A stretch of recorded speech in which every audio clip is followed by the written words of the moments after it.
Ambassador Zethkar of the Hegemony Council drummed his 6 fingers against the polished obsidian table, his compound eyes scanning the attendance roster for the 300th time.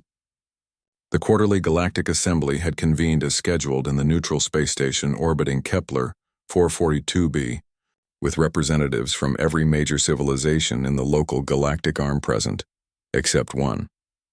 "Still no response from the Sol system?" inquired Chancellor Vexini, her crystalline form refracting the chamber's bioluminescent lighting into prismatic patterns across the walls. "None whatsoever," Zethkar replied, his mandibles clicking in annoyance. "It's been 47 standard cycles since Earth was granted provisional membership status, and they've attended exactly 0 assemblies."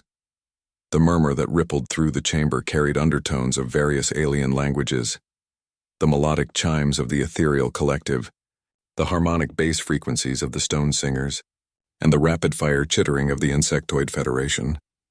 All expressed the same sentiment: frustration with humanity's apparent disregard for galactic protocol. "Perhaps they simply aren't ready for interstellar diplomacy," suggested General Korath, his scarred carapace bearing witness to countless battles across the galaxy. Their technology assessment placed them at barely level 2 on the Kardashev scale. Most species don't develop reliable FTL communication until level. That was the assessment 47 cycles ago. Zethkar reminded the assembly. Their development trajectory showed promise, but their silence suggests either stagnation or... He paused, considering the darker possibility. Self-destruction. Many young civilizations don't survive their nuclear age. The assembly had grown accustomed to Earth's absence. Initially, there had been concern. Several diplomatic missions had been dispatched to Sol system, only to find the humans politely declining invitations with vague excuses about internal development and focusing on domestic priorities. After the 15th declined invitation, the Galactic Assembly had simply stopped trying. That's why the proximity alarms came as such a shock. The chamber's main display suddenly blazed to life, showing the station's external sensor readings. Zethkar's eye stalks extended in disbelief as he processed the data streaming across his vision. "Impossible," whispered Chancellor Vexini, her crystalline structure darkening with anxiety. 1,000 ships hung in perfect formation, just outside the station's defensive perimeter.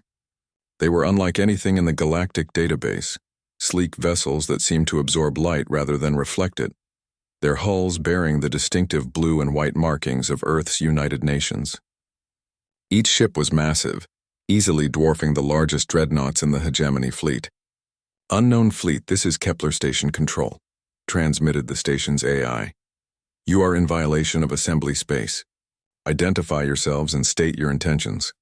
The response came immediately, broadcast on all frequencies in perfect galactic standard. "This is Admiral Sarah Chen of the Earth Defense Coalition. We're here for the assembly meeting. Sorry we're late." The chamber erupted in chaos. Representatives leaped to their feet, appendages and hovering mechanisms all shouting questions and demands in their native languages.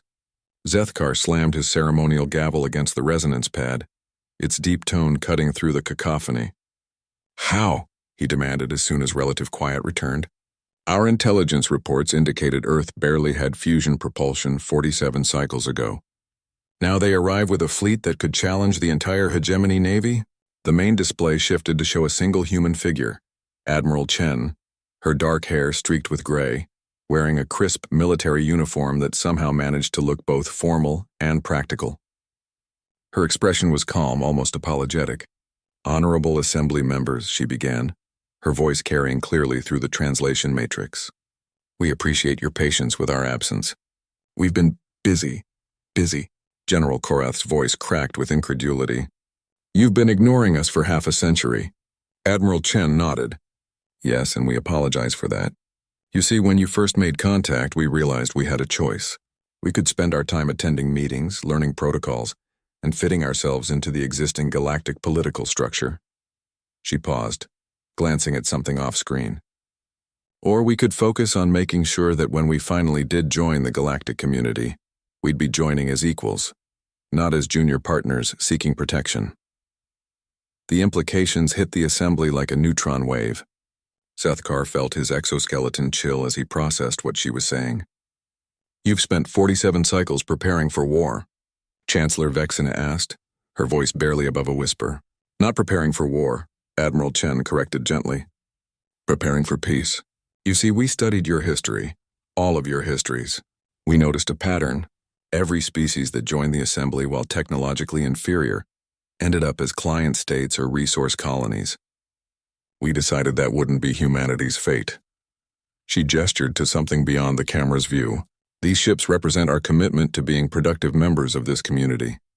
Each one is equipped with our latest technological advances. Advances we're prepared to share freely with all assembly members, provided we're treated as full partners rather than junior members. General Korath leaned forward aggressively. You think you can intimidate us into accepting your terms? Admiral Chen's smile was warm but unyielding. General, we're not here to intimidate anyone. These ships aren't weapons pointed at you. They're shields pointed outward toward the dark spaces between the arms where the real threats lie. Our deep space monitoring stations have been tracking several concerning developments that we believe warrant immediate assembly attention. The display shifted again, showing star charts marked with ominous red zones.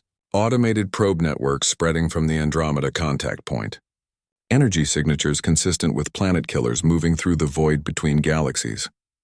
And worst of all, what appear to be harvester fleets stripping entire systems of resources. The chamber fell silent.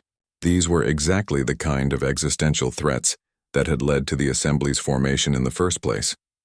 We didn't skip your meetings because we didn't care, Admiral Chen continued. We skipped them because we knew that someday you'd need us to be more than just another member world. We needed to be ready to stand with you against whatever's coming. Zethkar found himself reassessing everything he thought he knew about humanity. And you believe these developments pose an immediate threat? Admiral, came a new voice from the human fleet. Long-range sensors are detecting FTL signatures on the outer system perimeter. Unknown configuration approaching fast. Admiral Chen's expression hardened. It appears we're about to find out just how immediate that threat is. Assembly members, we formally request permission to defend this station and all souls aboard. As proximity alarms began wailing throughout Kepler Station, Zethkar realized that humanity's absence from their meetings might have been the galaxy's greatest stroke of luck. They hadn't been ignoring the assembly at all. They'd been preparing to save it.